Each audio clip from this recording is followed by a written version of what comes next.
দার্জিলিং সিরিজের চতুর্থ ভিডিওতে আপনাদের সকলকে স্বাগত। আগের ভিডিওতে আপনারা দেখেছিলেন আমাদের জু আর রক গার্ডেন ঘোরার গল্প। এবার জু আর রক গার্ডেন ঘুরে এই বিকেলের টাইমে আমাদের তো প্রচণ্ড খিদে পেয়ে গেছিল, কারণ সেই ব্রেকফাস্ট করে আমরা বেরিয়েছিলাম আর লাঞ্চ বলতে কিছুই করা হয়নি। তো আমরা চলে গেছিলাম কেভেন্ডার্সে। কিরম খেলাম, তারপরে বিকেলটা কেমন দার্জিলিং মেলে কাটলো সেই নিয়েই আজকের ভিডিও। তো চলুন শুরু করি। দার্জিলিংয়ের চৌরাস্তায় অবস্থিত এই কেভেন্ডার্স কতটা পুরনো আর কতটা বিখ্যাত সেটা বলে দিতে অপেক্ষা রাখে না। যারা দার্জিলিংয়ে এসছে এই গ্লেনারিস আর কেভেন্ডার্সে খায়নি এরম তো হতেই পারে না।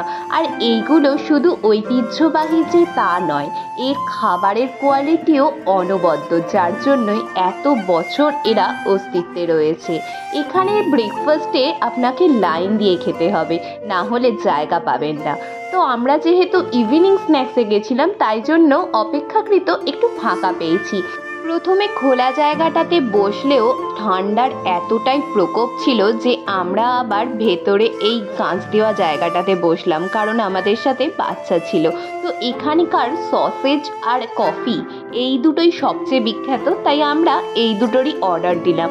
নো ডাউট এখানের খাবার কেমন সেটা বলতে লাগবে না, তবু বলছি এখানের খাবার আপনার মুখে লেগে থাকবে।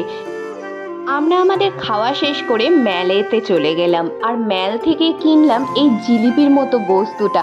তবে সবাইকে বলবো এটা কিন্তু ট্রাই করার ভুল আমাদের মতো করো না, অত্যন্তই খারাপ খেতে।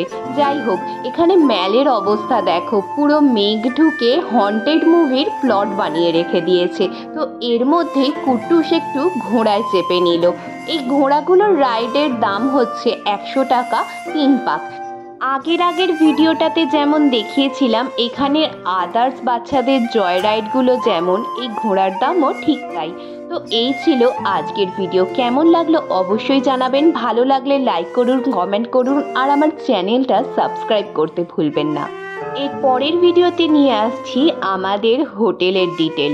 পরের ভিডিওটা অবশ্যই মিস করবেন না। আজ এইটুকুই, টাটা।